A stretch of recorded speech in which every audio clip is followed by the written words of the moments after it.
ಸುಮಲತಾ ಅವರಿಗೆ ತನ್ನ ಭಾವನಾತ್ಮಕ ಕ್ಷೇತ್ರವನ್ನು ಉಳಿಸ್ಕೊಳ್ಳುವಂಥದ್ದು. ಮಂಡ್ಯ ಜನರನ್ನ ಅನಲೈಸ್ ಮಾಡೋದಿದೆಯಲ್ಲ ತುಂಬಾ ಕಷ್ಟ. ಬಿಜೆಪಿಗೆ ಸ್ವಾಭಿಮಾನಿ ವಿಶೇಷ ಕಾರ್ಯಕ್ರಮಕ್ಕೆ ಸ್ವಾಗತ. ನಾನು ರವಿ ಕಡೂರು. ಮಂಡ್ಯ ಲೋಕಸಭಾ ಕ್ಷೇತ್ರ ಸಾಕಷ್ಟು ಚರ್ಚೆ ಆಗಿರುವಂತಹ ಕ್ಷೇತ್ರ. ಯಾಕಂತ ಹೇಳಿದ್ರೆ ಸುಮಲತಾ ಅವರು ಪಕ್ಷೇತರಾಗಿ ಸ್ಪರ್ಧೆಯನ್ನ ಮಾಡ್ತಾರಾ? ಯಾವಾಗ ಬಿಜೆಪಿ ಮತ್ತು JDS ಮೈತ್ರಿಯನ್ನ ಮಾಡ್ಕೊಳ್ತು ಆಗ ಸುಮಲತಾ ಅವರಿಗೆ ಟಿಕೆಟ್ ಕೈತಪ್ಪಿತು. ಅಲ್ಲಿ ಕುಮಾರಸ್ವಾಮಿ ಮೈತ್ರಿ ಅಭ್ಯರ್ಥಿಯಾಗಿ ಈಗಾಗಲೇ ಸ್ಪರ್ಧೆಯನ್ನ ಮಾಡ್ತಾ ಇರುವಂಥದ್ದು. ಇದ್ರ ಬಗ್ಗೆ ಸಾಕಷ್ಟು ವಿವರವಾಗಿ ಚರ್ಚೆಯನ್ನ ನನ್ನ ಜೊತೆ KJ ಹಳ್ಳಿ ಸುರೇಶ್ ಕೂಡ ಇದ್ದಾರೆ. ಸರ್ ನಮಸ್ತೆ, ಕಾರ್ಯಕ್ರಮಕ್ಕೆ ಸ್ವಾಗತ. Thank you sir. ಈಗಾಗಲೇ ನೋಡ್ತಾ ಇದ್ವಿ, ಇವತ್ತು ಬಹಳ ದೊಡ್ಡ ಮಟ್ಟಕ್ಕೆ ಸದ್ದು ಮಾಡಿದಂಥದ್ದು ಮಂಡ್ಯ ಲೋಕಸಭಾ ಕ್ಷೇತ್ರ. ಯಾಕಂತ ಹೇಳಿದ್ರೆ ಏನಾದರೂ ಸುಮಲತಾ ಅವರು ಬಂಡಾಯವಾಗಿ ಪಕ್ಷೇತರವಾಗಿ ಸ್ಪರ್ಧೆಯನ್ನ ಮಾಡ್ತಾರಾ ಅನ್ನೋ ಕುತೂಹಲ ರಾಜ್ಯದ ಜನರಲ್ಲಿತ್ತು. ಯಾಕಂತ ಹೇಳಿದ್ರೆ 2019 ಲೋಕಸಭಾ ಚುನಾವಣೆ ಕೂಡ ನೋಡಿದ್ರೆ ಕಾಂಗ್ರೆಸ್ ಮತ್ತು JDS ಮೈತ್ರಿ ಆಗಿತ್ತು. ಆ ಸಂದರ್ಭದಲ್ಲಿ ಕಾಂಗ್ರೆಸ್ ಅವರು ಟಿಕೆಟನ್ನು ಕೊಡಲಿಲ್ಲ, ಪಕ್ಷೇತರವಾಗಿ ಸ್ಪರ್ಧೆಯನ್ನು ಮಾಡಿದ್ರು. ಅದೇ ರೀತಿ ಈ ಬಾರಿನೂ ಆಗುತ್ತಾ ಅಂತ ಕುತೂಹಲ ಕೂಡ ಇತ್ತು. ಆದರೆ ಇವತ್ತು ಅದಕ್ಕೆಲ್ಲ ಬ್ರೇಕ್ ಹಾಕಿದ್ದಾರೆ. ಈಗ ಮಂಡ್ಯ ಲೋಕಸಭಾ ಕ್ಷೇತ್ರದ ಅಭ್ಯರ್ಥಿಯನ್ನು ಘೋಷಣೆ ಮಾಡಲಾಗಿದೆ. ಮೈತ್ರಿ ಅಭ್ಯರ್ಥಿ JDS ಮತ್ತು BJP ಅಭ್ಯರ್ಥಿಯಾಗಿ HD ಕುಮಾರಸ್ವಾಮಿ ಅವರು ಕಣಕ್ಕಿಳಿತಿದ್ದಾರೆ. ಆದರೆ ಸುಮಲತಾ ಅವರ ನಡೆಯ ಮೇಲೆ HD ಕುಮಾರಸ್ವಾಮಿಯವರ ಭವಿಷ್ಯ ಇತ್ತು ಅನ್ನುವಂಥದ್ದು. ಇದೀಗ ಸುಮಲತಾ ಅವರು ಎಲ್ಲ ಕುತೂಹಲಕ್ಕೂ ನಿಗೂಢ ನಡೆಗೂ ಒಂದು ತೆರೆ ಎಳೆದಿದ್ದಾರೆ. ಈಗ ನಾನು BJPಗೆ ಸೇರ್ತೇನೆ ಅನ್ನುವಂಥದ್ದು. ಒಂದು ರಾಜಕೀಯ ದೃಷ್ಟಿಯಿಂದ ನೋಡಿದ್ರೆ, ರಾಜಕೀಯ ದೂರಾಲೋಚನೆಯ ದೃಷ್ಟಿಯಿಂದ ನೋಡಿದ್ರೆ ಸುಮಲತಾ ಅವರು ತೆಗೆದುಕೊಂಡಿರುವ ಈ ನಿರ್ಧಾರ ಇದೆಯಲ್ಲ, BJP ಸೇರುವ ನಿರ್ಧಾರ ಅತ್ಯಂತ ಜಾಣ್ಮೆಯ ನಡೆಯಾಗಿದೆ. ಜೊತೆಗೆ HD ಕುಮಾರಸ್ವಾಮಿಯವರ ಹಾದಿ ಸುಗಮವಾಗಿರಬಹುದೇನೋ ಅಂತ ಅನಿಸುತ್ತೆ. ಯಾಕೆಂದರೆ ಅವ್ರಿಗೊಂದು ಡೌಟ್ ಇತ್ತು, ಸುಮಲತಾ ಅವ್ರೇನಾದರೂ ಪಕ್ಷೇತರವಾಗಿ ಕಣಕ್ಕಿಳಿದ್ರೆ, ಪಕ್ಷೇತರ ಅಭ್ಯರ್ಥಿಯಾಗಿ ಕಣಕ್ಕಿಳಿದ್ರೆ ನನ್ನ ಗೆಲುವಿಗೆ ಕಷ್ಟ ಆಗಬಹುದು. ಆಮೇಲೆ HD ಕುಮಾರಸ್ವಾಮಿ ಅವರು ರಾಮನಗರದಿಂದ ಬಂದು, ರಾಮನಗರ ಚನ್ನಪಟ್ಟಣದಿಂದ ಇಲ್ಲಿಗೆ ಬಂದು ಮಂಡ್ಯದಲ್ಲಿ ಸ್ಪರ್ಧೆ ಮಾಡಿ ಅಲ್ಲಿನ ಜನರ ವಿಶ್ವಾಸ ತೆಗೆದುಕೊಳ್ಬೇಕು ಅಂದರೆ ಸ್ವಲ್ಪ ಕಷ್ಟ ಆಗತ್ತೆ. ಕಳೆದ ಬಾರಿ ತಮ್ಮ ಮಗನ ಸೋಲಿನ ಕಹಿಯನ್ನು ಅವರು ಅನುಭವಿಸಿದ್ರು. ಮಾತನ್ನ ಹೇಳ್ತಾರೆ. ಯಾಕಂತ ಹೇಳಿದ್ರೆ ಮಂಡ್ಯ ಕ್ಷೇತ್ರದಲ್ಲೇ ನನ್ನ ರಾಜಕೀಯ ಜೀವನ ಶುರುವಾಗಿದ್ದು, ನಾನು ಗೆದ್ರು ಸೋತ್ರು ಏನೇ ಆದರೂ ಕೂಡ ಮಂಡ್ಯದ ಬಿಟ್ಟು ಹೋಗೋದಿಲ್ಲ. ಅನೇಕ ಆಫರ್ಗಳು ಬಂತು, ಸುಲಭವಾಗಿ BJP ಗೆಲ್ಲುವಂತಹ ಕ್ಷೇತ್ರಗಳಲ್ಲಿ ಟಿಕೆಟ್ ಕೊಡ್ತೀವಿ ಅಂತ ಹೇಳಿದ್ರು. ಆದರೂ ಕೂಡ ನಾನು ನಿರಾಕರಿಸಿದೆ. ಯಾಕಂತ ಹೇಳಿದ್ರೆ ಮಂಡ್ಯ ಜನತೆಗೋಸ್ಕರ ಏನೇ ಆದರೂ ಕೂಡ ಮಂಡ್ಯ. ನನಗೆ ಮೈಸೂರು ಕಾನ್ಸ್ಟಿಟ್ಯೂನ್ಸಿ, ಆಮೇಲೆ ಚಿಕ್ಕಬಳ್ಳಾಪುರದಿಂದ ಬೆಂಗಳೂರು ಉತ್ತರ, ಈ ಕ್ಷೇತ್ರಗಳಿಂದ ನನಗೆ ಸ್ಪರ್ಧಿಸುವಂತೆ ಅವಕಾಶಗಳು ಒದಗಿ ಬಂದಿದ್ವು, ಕೇಳಲಾಗಿತ್ತು. ಆದರೆ ನಾನು ಯಾವುದನ್ನು ಲೆಕ್ಕಿಸದೆ ಮಂಡ್ಯವೇ, ನಾನು ಸೋತರು ಗೆದ್ರು ಮಂಡ್ಯ ಕ್ಷೇತ್ರವೇ ನನಗೆ ಬಹಳ ಮುಖ್ಯ. ಮತ್ತು ನನಗೆ ಸಂಸದೀಯ ಸ್ಥಾನಕ್ಕಿಂತಲೂ ಕೂಡ ಮಂಡ್ಯದ ಸೊಸೆ, ಹುಚ್ಚೇಗೌಡರ ಸೊಸೆ ಅನ್ನುವ ಒಂದು ಬಿರುದಿದೆಯಲ್ಲ, ಅದಕ್ಕಿಂತ ನನಗೆ ಇನ್ಯಾವುದೂ ಇಲ್ಲ ಅನ್ನುವಂಥದ್ದು. ಯಾಕೆ ಸುಮಲತಾ ಅವರು ಈ ಮಾತನ್ನು ಹೇಳ್ತಾರೆ ಮತ್ತು ಭಾವನಾತ್ಮಕವಾಗಿ ಯಾಕೆ ಆ ನಂಟನ್ನು ಇಟ್ಕೊಳ್ತಾರೆ ಅಂತಂದರೆ, ಒಂದು ಅವರ ಪತಿ ಅಂಬರೀಷ್ ಅವರ ಸ್ಥಳೀಯವಾದ ನಂಟಿದೆಯಲ್ಲ, ಮಂಡ್ಯ ಜನರ ಅಭಿಮಾನ ಇದೆಯಲ್ಲ. ಆಮೇಲೆ ಕಳೆದ ಲೋಕಸಭಾ ಚುನಾವಣೆಯಲ್ಲಿ ಅವರು ಗೆದ್ದದ್ದು ಅಷ್ಟು ಸುಲಭ ತಮಾಷೆಯ ವಿಚಾರ ಅಲ್ಲ, ಅದು ತಮಾಷೆಯ ವಿಚಾರ ಅಲ್ಲ. ಯಾಕೆಂದ್ರೆ ಅಧಿಕಾರದಲ್ಲಿದ್ದಂಥವ್ರು ಮುಖ್ಯಮಂತ್ರಿಗಳ ಮಗ. ಅಂದ್ರೆ ಆ 2019 ಚುನಾವಣೆಯಲ್ಲಿ ಮಂಡ್ಯ ಬಿಟ್ರೆ ಬೇರೆ ಎಲ್ಲೂ ಚುನಾವಣೆ ನಡೀತಿಲ್ವೇನೋ ಅನ್ನೋ ಮಟ್ಟಕ್ಕೆ ಸದ್ದು ಮಾಡ್ತಾರೆ. ಹೈ ವೋಲ್ಟೇಜ್ ಕಣವಾಗಿ ರೂಪುಗೊಂಡಿತ್ತು. ಅಲ್ಲಿ ಏನು, ಯಾರು ಗೆಲ್ತಾರೆ, ಯಾರು ಸೋಲ್ತಾರೆ, ಯಾರು ತಂತ್ರಗಾರಿಕೆ ಮಾಡ್ತಾರೆ, ಆಮೇಲೆ ಒಂದೊಂದು ಮಾತುಗಳು ಕೂಡ ಒಂದು ದೊಡ್ಡ ರಾಜ್ಯಾದ್ಯಂತ ಚರ್ಚೆಗೆ ಒಳಪಡ್ತಿದ್ವು. ಈಗ ಸುಮಲತಾ ಅವರ ಈ ನಡೆ ಯಾಕೆ ಅವ್ರು BJPಗೆ ಸೇರಿದ್ರು ಅಂತೇಳಿ ನಾವು ಸ್ವಲ್ಪ ಹಿಂಗೆ ಚರ್ಚೆ ಮಾಡೋದಾದ್ರೆ, ಇಲ್ಲಿ ಪ್ರಮುಖವಾಗಿ ಅವರು ಹೇಳಿದಂತಹ ಮಾತುಗಳೇ, ಕಾಂಗ್ರೆಸ್ ಪಕ್ಷದವರೇ ತಿರಸ್ಕರಿಸಿದ್ರು ನನಗೆ ಬೇಡ ಅಂತ, ನನಗೆ ಅವಮಾನ ಆಗದಂತಹ ಜಾಗದಲ್ಲಿ ನಾನು ಇರೋದಿಲ್ಲ, ಅದಕ್ಕೋಸ್ಕರ ಕಾಂಗ್ರೆಸ್ಗೆ ನಾನು ಸೇರೋದಿಲ್ಲ ಅಂತ ಅವರು ಒಂದು ಕಡ್ಡಿ ತುಂಡಾಗಿ ಮಾತಾಡ್ತಾರಲ್ಲ, ಆ ಥರನೇ ಹೇಳಿದ್ರು. ಈಗ ಅಂಬರೀಷ್ ಅವರು ಯಾವುದೇ ಕಾರಣಕ್ಕೂ ಅವ್ರು ಬದುಕಿದ್ದಾಗ BJPಗೆ ಸೇರುವ ನಿರ್ಧಾರವನ್ನು ಮಾಡಿರಲಿಲ್ಲ. ಕೆಲವರು ಹೇಳ್ತಾರೆ, ಏನಾದರೂ BJPಗೆ ಸೇರಿದ್ರೆ ಅವರು ಒಂದು ರೀತಿ ಅಂಬರೀಷ್ ಅವ್ರನ್ನ 2ನೇ ಸಲ ಕಳ್ಕೊಂಡಂಗೆ ಅಂತೇಳಿ ಕಾಂಗ್ರೆಸ್ನ ನಾಯಕರು ಒಂದು ರೀತಿ ಅವರಿಗೆ ತಿರುಗೇಟನ್ನು ಕೊಟ್ಟಿರುವಂಥದ್ದು. ಈಗ ಅಂಬರೀಷ್ ಅವರ ನಿಲುವು, ಅಂಬರೀಷ್ ಅವರ ಒಂದು ಬದುಕು ಕಾಂಗ್ರೆಸ್ನಲ್ಲಿ ಇತ್ತು. ಆದರೆ ಸುಮಲತಾ ಅವರು ತನ್ನ ರಾಜಕೀಯ ಭವಿಷ್ಯವನ್ನು ಕಂಡುಕೋಬೇಕಲ್ಲ. ಈಗ ಅವರು ಹಾಗೆ ಕುತ್ಕೊಂಡ್ರೆ, ಈಗ ಅಂಬರೀಷ್ ಅವರಿಗೆ BJP ಸೇರೋದು ಇಷ್ಟ ಇರಲಿಲ್ಲ ಅಂತೇಳಿ ಅವ್ರು ಹಂಗೆ ಇರೋದಕ್ಕೆ ಆಗೋದಿಲ್ಲ. ಈಗ ಸುಮಲತಾ ಅವರು ಈ BJPಗೆ ಸೇರುವ ಉದ್ದೇಶದಿಂದ ಹಲವು ಯೋಜನೆಗಳಿವೆ ಅನ್ನುವಂಥದ್ದು. ಒಂದು, ಯಾಕೆ ಸುಮಲತಾ ಅವರು BJP ಪಕ್ಷಕ್ಕೆ ಸೇರುವ ನಿರ್ಧಾರ ಮಾಡಿದ್ದಾರೆ ಅಂದರೆ, ಒಂದು BJPಯ ರಾಷ್ಟ್ರೀಯ ನಾಯಕರ ಅಪ್ರೋಚ್ ಇದೆಯಲ್ಲ ತುಂಬ ಚೆನ್ನಾಗಿದೆ. ಅಂದರೆ ಗೌರವಯುತವಾಗಿ ನನ್ನನ್ನು ನಡೆಸ್ಕೊಳ್ತಾರೆ. ಈಗ ನೋಡಿ, ನರೇಂದ್ರ ಮೋದಿ ಅವ್ರನ್ನ, ಪ್ರಧಾನಿಗಳನ್ನ, ಗೃಹ ಸಚಿವ ಅಮಿತ್ ಶಾ ಅವರು ನೇರವಾಗಿ ಭೇಟಿ ಮಾಡೋದಕ್ಕೆ ಅವಕಾಶ ಆಗುತ್ತೆ. ರಾಜ್ಯದ ಸಂಸದರು ಹೋದ್ರೆ ಕೂಡ ಇವತ್ತೊಂದು ಮಾತು ಹೇಳಿದ್ರು, ಅಂತಹ ದೊಡ್ಡ ಪ್ರಧಾನಿಗಳು ಇಡೀ ವಿಶ್ವನೇ ಕೊಂಡಾಡ್ತಾ ಇದೆ ಅವರನ್ನ, ಅವರು ನನಗೆ ಕರೆ ಮಾಡಿ ಯಾವುದೇ ತಪ್ಪು ನಿರ್ಧಾರವನ್ನು ತೆಗೆದುಕೊಳ್ಬೇಡಿ, ಮುಂದೆ ನಿಮಗೆ BJPಯಲ್ಲೇ ಉತ್ತಮ ಭವಿಷ್ಯ ರೂಪಿಸ್ತೀವಿ ಅನ್ನೋ ಒಂದು ಮಾತನ್ನು ಹೇಳ್ತಾರೆ. ಅಂದರೆ ನೋಡಿ, ಈಗ BJP ಕೇವಲ ಆಮಿಷಗಳನ್ನು, ಭರವಸೆಯನ್ನು ಕೊಟ್ಟಿದ್ರೆ ಅವರು ಒಪ್ತಾ ಇರಲಿಲ್ಲ. BJPಯ ರಾಷ್ಟ್ರೀಯ ನಾಯಕರು ಸುಮಲತಾ ಅವರೊಂದಿಗೆ ನಡೆದುಕೊಂಡ ರೀತಿ, ಮಾಡಿದಂಥ ಸಹಾಯ, ಸಪೋರ್ಟ್ ಇದೆಯಲ್ಲ, ಅವರಿಗೆ ಒಂದು ಕಾನ್ಫಿಡೆನ್ಸ್ ಅನ್ನು ಕೊಟ್ಟಿದೆ.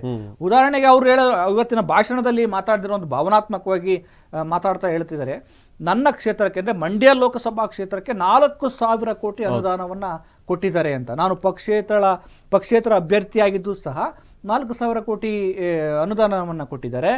ಜೊತೆಗೆ ಕಳೆದ ಲೋಕಸಭಾ ಚುನಾವಣೆಯಲ್ಲಿ BJP ತನ್ನ ಅಭ್ಯರ್ಥಿಯನ್ನ ಕಣಕ್ಕಿಳಿಸದೆ ತನಗೆ ಸಹಾಯ ಮಾಡಿತ್ತು. ಮೋದಿ ಅವರೇ ಅವ್ರ ಬಗ್ಗೆ ಮಾತನಾಡಿದ್ರು. ಮೈಸೂರಲ್ಲಿ ಸುಮಲತಾ ಅವರಿಗೆ ಬೆಂಬಲ ಕೊಡಿ ಅಂತೇಳಿ ಹೇಳಿದ್ರು. ಅದು ಕೂಡ ಒಂದ್ ರೀತಿ ಆ ಋಣ ತೀರಿಸಬೇಕಲ್ಲ. ಅದೇ ರೀತಿ ಸುಮಲತಾ ಅವರು ಕಳೆದ ವಿಧಾನಸಭಾ ಚುನಾವಣೆಯಲ್ಲಿ BJPಗೆ ಸಪೋರ್ಟ್ ಮಾಡಿದ್ರು. ಆನಂತರ ಇನ್ನೊಂದು, ಸುಮಲತಾ ಅವರು BJP ಪಕ್ಷಕ್ಕೆ ಸೇರುವ ಉದ್ದೇಶದ ಮುಂದಿನ ದಾರಿ ಏನು ಅಂದರೆ, ತನ್ನ ಮಗನ ರಾಜಕೀಯ ಭವಿಷ್ಯವನ್ನು ರೂಪಿಸುವುದು ಕೂಡ ಬಹಳ ಮುಖ್ಯವಾಗಿದೆ. ಒಂದು ರೀತಿಯಲ್ಲಿ ಅವರಿಗೆ ಈಗ ಸುಮಲತಾ ಅವರಿಗೆ ಸದ್ಯಕ್ಕೆ ಚುನಾವಣೆ ಮುಗಿದ ನಂತರ ರಾಜ್ಯಸಭೆಯೋ ಅಥವಾ ಇನ್ಯಾವುದೋ ಪರಿಷತ್ನಲ್ಲೋ ಸ್ಥಾನವನ್ನು ಕಲ್ಪಿಸುವ ಸಾಧ್ಯತೆಗಳು ತುಂಬ ಇದ್ದಾವೆ. ಆ ನಂತರ ಮಂಡ್ಯದ ವಿಧಾನಸಭಾ ಚುನಾವಣೆಯಲ್ಲಿ ಅಥವಾ ಮಂಡ್ಯ ಕ್ಷೇತ್ರಕ್ಕೆ ತನ್ನ ಮಗನನ್ನ ರೆಡಿ ಮಾಡಬೇಕಲ್ಲ, ಆ ಒಂದು ಭರವಸೆಯನ್ನು ಕೂಡ ಕೊಟ್ಟಿದ್ದಾರೆ ಅಂತ ಅನ್ಲಾಗ್ತಿದೆ. ಅಂದ್ರೆ ಸುಮಲತಾ ಅವರ ಈ ನಡೆ ಇದೆಯಲ್ಲ, ಅಂದ್ರೆ ಚುನಾವಣಾ ಕಣದಿಂದ ಹಿಂದೆ ಸರಿದು BJPಗೆ ಸೇರುವ ಈ ನಡೆ ಇದೆಯಲ್ಲ, ಒಂದು ಕಲ್ಲು ಹಲವು ಹಕ್ಕಿಗಳು ಅಂತ. ಅಂದ್ರೆ ಎರಡಲ್ಲ, ಅಂದ್ರೆ ಅವ್ರು ಕೇಳಿದ್ದು ಒಂದೇ, ಮಂಡ್ಯ ಕ್ಷೇತ್ರದಲ್ಲಿ BJPಯನ್ನ ಗಟ್ಟಿಗೊಳಿಸಬೇಕು, ಜೊತೆಗೆ BJPಗೂ ಕೂಡ ಸುಮಲತಾ ಅವರನ್ನ ಬಿಟ್ಟು ಕೊಡೋದಕ್ಕೆ ತಯಾರಿಲ್ಲ. ಹೌದು, ಅಂದ್ರೆ ಮಂಡ್ಯ ಕ್ಷೇತ್ರದಲ್ಲಿ ತನ್ನ ಸ್ಥಾನವನ್ನು ಉಳಿಸ್ಕೊಳ್ಬೇಕು ಅಂದ್ರೆ BJP ಅಲ್ಲಿ ಒಂದು ದೊಡ್ಡ ಲೀಡರ್ ಬರಬೇಕಾಗುತ್ತೆ. ಆಗ BJPಗೆ ಮಂಡ್ಯ ಇನ್ನೂ ಅಲ್ಲಿ ಪಕ್ಷ ಸಂಘಟನೆ ಮಾಡುವ ಅಗತ್ಯತೆ ಇದೆ. ಜೊತೆಗೆ ಹೊಸಬರನ್ನ ಕರೆತಂದು ಅಲ್ಲಿ ಅವ್ರನ್ನ ಕಣಕ್ಕಿಳಿಸಿ ಆ ಪ್ರಯೋಗ ಮಾಡೋದು ತುಂಬಾ ಸಮಯ ತೆಗೆದುಕೊಳ್ಳುತ್ತೆ. ಈಗಾಗಲೇ ಪರಿಚಿತರಾಗಿರುವ ಮತ್ತೆ ಭಾವನಾತ್ಮಕವಾಗಿ ಸೆಳೆಯಬಲ್ಲ ಸಾಮರ್ಥ್ಯವನ್ನು ಹೊಂದಿರುವ ಸುಮಲತಾ ಅವರನ್ನ ಬಿಜೆಪಿ ಅಭ್ಯರ್ಥಿಯನ್ನಾಗಿ ಮುಂದಿನ ದಿನಗಳಲ್ಲಿ ಸಜ್ಜುಗೊಳಿಸಿದ್ರೆ ಅಲ್ಲಿ BJP ತನ್ನ ಆಳವಾಗಿ ಮುಂದಿನ ಲೋಕಸಭಾ ಚುನಾವಣೆಗೆ ಈಗಲೇ ಸಜ್ಜು ಮಾಡ್ತಿರ್ಬೋದಾ ಅವ್ರನ್ನ ಅಂತ ಇರಬಹುದು. ಮುಂದಿನ ಲೋಕಸಭಾ ಚುನಾವಣೆ ಜೊತೆಗೆ ಮತ್ತೆ ನೆಕ್ಸ್ಟ್ ವಿಧಾನಸಭಾ ಚುನಾವಣೆಗೂ ತನ್ನ ಮಗನನ್ನು ತಯಾರು ಮಾಡುವಂತದ್ದು. ಜೊತೆಗೆ ಇದರಿಂದ BJPಗೆ ಲಾಭ ಆಗೋದಕ್ಕಿಂತ ಸುಮಲತಾ ಅವರಿಗೆ ಲಾಭ ಹೆಚ್ಚು. ಯಾಕೆಂದ್ರೆ ಅತ್ಯಂತ ಜಾಣ್ಮೆ ನಿರ್ಧಾರ ಅಂತ ನಾವು ವಿಶ್ಲೇಷಣೆ ಮಾಡಬೇಕಾಗುತ್ತೆ. ಒಂದು ವೇಳೆ ಅವರನ್ನು ಸ್ಪರ್ಧೆ ಮಾಡಿದ್ರೆ ಗೆಲ್ಲುವ ಸಾಧ್ಯತೆಗಳು ನಾವು ಎಷ್ಟು ಅಂತ ಹೇಳಕ್ಕಾಗುತ್ತೆ, 50-50ನಾ ಅಥವಾ 30ನಾ, ಹಂಗೆ ಯೋಚನೆ ಮಾಡ್ಬೇಕಾಗುತ್ತೆ. ಅಂದ್ರೆ ಗೆಲ್ಲುವ ಸಾಧ್ಯತೆಗಳು ತುಂಬಾ ಕಷ್ಟ ಆಯ್ತು.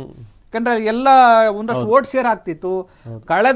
ಕಳೆದ ಲೋಕಸಭಾ ಚುನಾವಣೆಯಲ್ಲಿ ಇದ್ದಂತ ವಾತಾವರಣ ಈಗಿಲ್ಲ. ಹಾಗಾಗಿ ಒಂದಷ್ಟು ವೋಟ್ ಶೇರ್ ಆದಾಗ ಇವ್ರು ಗೆಲ್ತಾರೆ ಅಂತ ಹೇಳೋದಿಕ್ಕಾಗಲ್ಲ. ಹಾಗಾಗಿ ಒಂದು ರೀತಿ ಅಳೆದು ತೂಗಿ ಎಲ್ಲ ರೀತಿಯಿಂದಲೂ ಚಿಂತನೆ ಮಾಡಿ ಮತ್ತೆ ಮಂಡ್ಯದ ಜನರ ಭಾವನಾತ್ಮಕ ಗೌರವಕ್ಕೆ ಬೆಲೆ ಕೊಡುವ ಉದ್ದೇಶಕ್ಕೋಸ್ಕರ ನಾನು ಸೋತರೂ ಕೂಡ ಗೆದ್ರೂ ಕೂಡ ಮಂಡ್ಯ ಕ್ಷೇತ್ರವನ್ನು ಬಿಡಲ್ಲ. ಕೆಲವರಿಗೆ ಒಂದೊಂದು ಕ್ಷೇತ್ರ ಭಾವನಾತ್ಮಕವಾಗಿ ಸೆಳೆದು ಬಿಡುತ್ತೆ. ಉದಾಹರಣೆಗೆ ಕುಮಾರಸ್ವಾಮಿ ಅವರಿಗೆ ನನಗೆ ರಾಮನಗರದಲ್ಲೇ ಇನ್ನೂ ನನ್ನ ಮನಸ್ಸು ರಾಮನಗರದಲ್ಲೇ ಇದೆ ಅಂತ ಹೇಳ್ತಾರೆ. ಅದೊಂದು ರಾಜಕೀಯವಾಗಿ ಒಂದು ನಂಟದು, ಆ ಕ್ಷೇತ್ರದ ಜನರ ಪ್ರೀತಿ ಅದೆಲ್ಲ ಇರುತ್ತಲ್ವ. ಹಾಗಾಗಿ ಸುಮಲತಾ ಅವರು ಒಂದು ಆ ಮಂಡ್ಯದ ಜನರನ್ನ ಗೆಲ್ಲುವ ಸಲುವಾಗಿ ಈ ಒಂದು ನಿರ್ಧಾರ ಸರಿಯಾಗಿದೆ. ಮತ್ತು ಅವರು ರಾಜಕೀಯ ಭವಿಷ್ಯವನ್ನು ಕಂಡುಕೊಳ್ಳುವ ಸಲುವಾಗಿ ಈ ನಿರ್ಧಾರ ಸರಿಯಾಗಿದೆ. ಜೊತೆಗೆ ಮುಂದಿನ ಭವಿಷ್ಯದಲ್ಲಿ ತನ್ನ ಮಗನನ್ನು ಸಿನಿಮಾದಿಂದ ರಾಜಕೀಯಕ್ಕೆ ಕರೆತರಬೇಕಲ್ಲ, ಆ ನೆಲೆಯಲ್ಲಿಯೂ ಕೂಡ ಸುಮಲತಾ ಅವರು ಚಿಂತನೆ ಮಾಡಿದ್ದಾರೆ ಅಂತ ಅನಿಸುತ್ತೆ. ಇಲ್ಲಿ ಇವತ್ತಿನ ನಡೆದಂತಹ ಸಭೆಯ ವಿವರವಾಗಿ ನೋಡೋದಾದರೆ ಇಲ್ಲಿ ದರ್ಶನ್ ಅವರು ಬಂದಿದ್ದರು, ಮತ್ತು ಅವರ ಮಗ ಅಭಿಷೇಕ್ ಕೂಡ ಇದ್ದರು. ಸಾವಿರಾರು ಸಂಖ್ಯೆಯಲ್ಲಿ ಅಭಿಮಾನಿಗಳಾಗಿರ್ಬೋದು, ಕಾರ್ಯಕರ್ತರಾಗಿ ಎಲ್ಲ ಕೂಡ ಇದ್ದರು. ಅವರ ಮುಂದೆ ಕೂಡ ಘೋಷಣೆ ಮಾಡ್ತಾರೆ, ಕಾಂಗ್ರೆಸ್ಗೆ ಯಾವುದೇ ಕಾರಣಕ್ಕೂ ನಾನು ಕಾಲು ಕೂಡ ಇಡೋದಿಲ್ಲ. ಮತ್ತು ಅವರು ಹೇಳ್ತಾ ಇಲ್ಲಿ ಸಾಕಷ್ಟು ಸಂಖ್ಯೆಯಲ್ಲಿ ಅನುದಾನವನ್ನು ನನ್ನ ಕ್ಷೇತ್ರಕ್ಕೆ ಕೊಟ್ಟಿದ್ದಾರೆ ಪ್ರಧಾನಿ ಮೋದಿ ಅವರು, ಕೇಂದ್ರ ಸರ್ಕಾರ ಕೊಟ್ಟಿದೆ, ಅದಕ್ಕೋಸ್ಕರ ನಾನು ಅವರಿಗೆ ಬೆಂಬಲವನ್ನು ಕೊಡ್ತೀನಿ, ಮತ್ತೆ ಪ್ರಧಾನಿಯನ್ನಾಗಿ ಮೋದಿಯವ್ರನ್ನ ಮಾಡಬೇಕು ಅನ್ನೋ ನಿಟ್ಟಿನಲ್ಲಿ ನಾನು ಕೆಲಸವನ್ನು ಮಾಡ್ತೀನಿ ಅನ್ನೋ ಒಂದು ಮಾತನ್ನು ಕೂಡ ಹೇಳಿದ್ರು ಇವತ್ತು. ಅದೇ ವಿಷಯಕ್ಕೆ ಸಂಬಂಧಪಟ್ಟಂತೆ ಈಗ ರಾಜ್ಯ ರಾಜಕಾರಣ ಕೂಡ ಬದಲಾಗ್ತಾ ಹೋಗ್ತಾ ಇದೆ. ಪ್ರಮುಖವಾಗಿ ಮಂಡ್ಯ ಕ್ಷೇತ್ರದಲ್ಲಿ ಗಟ್ಟಿಯಾಗಿ ನಿಲ್ಲಬೇಕು ಅನ್ನೋದು ಸುಮಲತಾ ಕನಸಾಗಿತ್ತು. ಅದು BJPಯಿಂದ ನನಸಾಗತ್ತಾ ಅಂತ. ಅದೇ ಈಗ ಸುಮಲತಾ ಅವರು ಈ ಒಂದು ಚುನಾವಣೆಯಿಂದ ಹಿಂದೆ ಸರಿದಿರಬಹುದು, ಆದರೆ ಮುಂದೆ ಚುನಾವಣೆ ಬಂದೇ ಬರ್ತವೆ. HD ಕುಮಾರಸ್ವಾಮಿ ಅವರು ಇಲ್ಲೇ ಇರ್ತಾರೆ ಅಂತ ಹೇಳೋದಕ್ಕಾಗಲ್ಲ. ಒಂದು ವೇಳೆ ಗೆದ್ರೆ ಆದರೆ ಸುಮಲತಾ ಅವರಿಗೆ ಇದು ಒಂದು ರೀತಿಯ ಏನು ಸ್ವಾಭಿಮಾನದ ಮತ್ತು ಭಾವನಾತ್ಮಕವಾದ ಕಣ. ಯಾಕಂದ್ರೆ ಸುಮಲತಾ ಅವರು ಒಂದು ವೇಳೆ ಲೋಕಸಭಾ ಚುನಾವಣೆ ಬರೋವರೆಗೂ ಕಾಯದೆ ಮೊದಲೇ BJPಗೆ ಸೇರಿದ್ರೆ ಅವರಿಗೆ ಟಿಕೆಟ್ ಅನ್ನ ಪಡೆದುಕೊಳ್ಳೋದಕ್ಕೆ ಅಥವಾ ಟಿಕೆಟ್ಗೋಸ್ಕರ ಇಷ್ಟು ಹರಸಾಹಸ ಪಡಬೇಕಾಗಿರ್ಲಿಲ್ಲ. ಕೊನೆವರೆಗೂ ಟಿಕೆಟ್ ಕೈ ತಪ್ಪಿತು. ಪರಿಣಾಮನ ಅವ್ರು ಅರ್ಥ ಮಾಡ್ಕೊಂಡು ಅವ್ರು ಹೇಳಿದ್ರು, ನನಗೆ ಅಧಿಕಾರದ ಆಸೆ ಇದ್ದಿದ್ರೆ ಎಲ್ಲಿ ಬೇಕಾದ್ರೂ ಹೋಗಿ ನಿಲ್ಬೋದಾಗಿತ್ತು, ಗೆಲ್ಬೋದಾಗಿತ್ತು, ನಾನು ಲೋಕಸಭೆಗೆ ಹೋಗ್ಬೋದಾಗಿತ್ತು, ಆದರೆ ನನಗೆ ಅಧಿಕಾರದ ಆಸೆ ಇಲ್ಲ. ಅಂದರೆ ಅದೇ ಒಂದು ಸುಮಲತಾ ಅವರಿಗೆ ತನ್ನ ಭಾವನಾತ್ಮಕ ಕ್ಷೇತ್ರವನ್ನು ಉಳಿಸ್ಕೊಳ್ಳುವಂಥದ್ದು, BJPಗೆ ಮಂಡ್ಯದಲ್ಲಿ ಒಂದು ಖಾತೆಯನ್ನು ಅಥವಾ ಒಂದು ಭದ್ರಕೋಟೆಯನ್ನಾಗಿ ರೂಪಿಸ್ಕೊಳ್ಬೇಕು, ಅಲ್ಲಿ ಆಳವಾಗಿ ಬೇರೂರಬೇಕು ಅಂತ ಮಂಡ್ಯ ಜನರನ್ನ ಅನಲೈಸ್ ಮಾಡೋದಿದೆಯಲ್ಲ ತುಂಬ ಕಷ್ಟ. ಅವರು ಭಾವನಾತ್ಮಕವಾಗೂ ಇರಬಲ್ಲರು, ಆಮೇಲೆ ಕೆಲವೊಂದ್ಸಲಿ ಜಾತಿ ರಾಜಕಾರಣವೂ ಕೂಡ ಅಲ್ಲಿ ಆಗಬಲ್ಲದು. ಆಮೇಲೆ ಅಂಬರೀಷ್ ಅವ್ರನ್ನೇ ಸೋಲಿಸಿದ್ದಾರೆ. ಒಂದೊಂದ್ಸಲಿ ಏನಾಗುತ್ತೆ, ಅಭಿಮಾನದ ಇದರಲ್ಲಿ ಸ್ವಲ್ಪ ಯಾಮಾರಿದ್ರು ಕೂಡ ಜನ ಪಾಠ ಕಲಿಸ್ತಾರೆ ಅಂತದ್ದು. ಹಾಗಾಗಿ ಸುಮಲತಾ ಅವರ ಈ ನಡೆ ಇದೆಯಲ್ಲ, ಈ ನಡೆ ಅವರ ಮುಂದಿನ ಭವಿಷ್ಯಕ್ಕೊಂದು ಒಳ್ಳೆ ಒಂದು ವೇದಿಕೆ ಅಂತ ಅವರೇ ಮಾಡ್ಕೊಂಡಿದ್ದಾರೆ. ಬಹುಶಃ ಅದು ಈ ಒಂದು ಎಲ್ಲ ಯೋಚನೆ ಮಾಡೋದಕ್ಕೆ ಇಷ್ಟು ತಡ ಆಯಿತು ಅಂತ ಅನ್ಸುತ್ತೆ. ಇದರಿಂದ ಲಾಭ BJPಗೂ ಇದೆ ಮತ್ತು ಸುಮಲತಾ ಅವ್ರಿಗೂ ಇದೆ. ಒಂದು ವೇಳೆ ಕಾಂಗ್ರೆಸ್ಗೆ ಏನಾದರೂ ಹೋಗೋ ನಿರ್ಧಾರ ಮಾಡಿದ್ರೆ ಅಷ್ಟೊಂದು, ಯಾಕೆಂದರೆ ಕಷ್ಟ ಅಲ್ಲಿ ಕಷ್ಟ. ಯಾಕೆಂದರೆ ಅಂಬರೀಷ್ ಅವರು ಬದುಕಿದ್ದಾಗಲೇ ಟಿಕೆಟ್ ತಗೊಳ್ಳೋದಕ್ಕೆ ತುಂಬ ಹರಸಾಹಸ ಪಡಬೇಕಾಯಿತು. ಇವರು ಮುಖ್ಯಮಂತ್ರಿ ಸಿದ್ದರಾಮಯ್ಯ ಮತ್ತು ಅಂಬರೀಷ್ ನಡುವಿನ ಒಂದು ಕಾನ್ವರ್ಸೇಷನ್ ಆಗುತ್ತಲ್ಲ, ಸಂಭಾಷಣೆ. ಹೋಗಯ್ಯ, ನಾನು ಮುಖ್ಯಮಂತ್ರಿ ಬೇರೆ, ನಾನು ಮನಸ್ಸು ಮಾಡಿದ್ರೆ CM ಆಗ್ಬೋದಿತ್ತು, ನಿನ್ನ ಹತ್ರ ಟಿಕೆಟ್ಗೋಸ್ಕರ ನಾನು ಬರ್ಬೇಕಾ, ನಿನ್ನ ಮನೆ ಮಗಳಿಗೆ ಬರಬೇಕಾ ಅನ್ನೋ ಥರದ್ದು ಎಲ್ಲ ಸಂಭಾಷಣೆ ನಡೀತು. ಅಂದರೆ ಕಾಂಗ್ರೆಸ್ನಲ್ಲಿ ಅತ್ಯಂತ ಸೀನಿಯರ್ ಮೋಸ್ಟ್ ಲೀಡರ್ ಆಗಿದಂಥ ಅಂಬರೀಷ್ ಅವರೇ ಟಿಕೆಟ್ಗೋಸ್ಕರ ಒಂದು ಸರ್ಕಸ್ ಮಾಡುವಂಥ ಪರಿಸ್ಥಿತಿಯಲ್ಲಿರುವಾಗ ಸುಮಲತಾ ಅವರು ಹೋದರೆ ಅವರು ಹೆಂಗೆ ಟ್ರೀಟ್ ಮಾಡ್ಬೋದು, ಅವ್ರು ಹೆಂಗೆ ಕಸರತ್ತು ಮಾಡೋದು ತುಂಬ ಕಷ್ಟ. ಆದರೆ BJP ಅಪ್ರೋಚ್ ಚೆನ್ನಾಗಿದೆ, ಆಮೇಲೆ ಮೊದಲಿಂದನೂ ಕೂಡ ಒಂದು ಸಂಬಂಧ ಚೆನ್ನಾಗಿದೆ ಇಟ್ಕೊಂಡಿದ್ದಾರೆ. ಆಮೇಲೆ ಪ್ರಧಾನಿ ಮೋದಿಯವರೇ ಅವ್ರಿಗೊಂದು ಭರವಸೆ ಕೊಟ್ಟಿದ್ದಾರೆ, ನಿಮ್ಗೊಂದು ಒಳ್ಳೆ ಭವಿಷ್ಯ ಇದೆ, ಬೇರೆ ಪಕ್ಷಕ್ಕೆ ಹೋಗಬೇಡಿ ಅಂತ. ಇಷ್ಟು ಕೊಟ್ಟ ಮೇಲೆ ಅವ್ರು ಇನ್ಯಾಕೆ ಬೇರೆ ಯೋಚನೆ ಮಾಡ್ತಾರೆ, ಏನಂತೀರಾ? ಓಕೆ ಸರ್, ಹಾಗಾದರೆ ನೋಡೋಣ ಮಂಡ್ಯದ ಮುಂದಿನ ರಾಜ್ಯ ರಾಜಕಾರಣ ಹೇಗಿರುತ್ತೆ ಅಂತ. ಇದಾಗಿತ್ತು ಈ ಕ್ಷಣದ ಅಪ್ಡೇಟ್ಸ್. ನೋಡ್ತಾ ಇರಿ ಅಶ್ವವೇಗ ನ್ಯೂಸ್.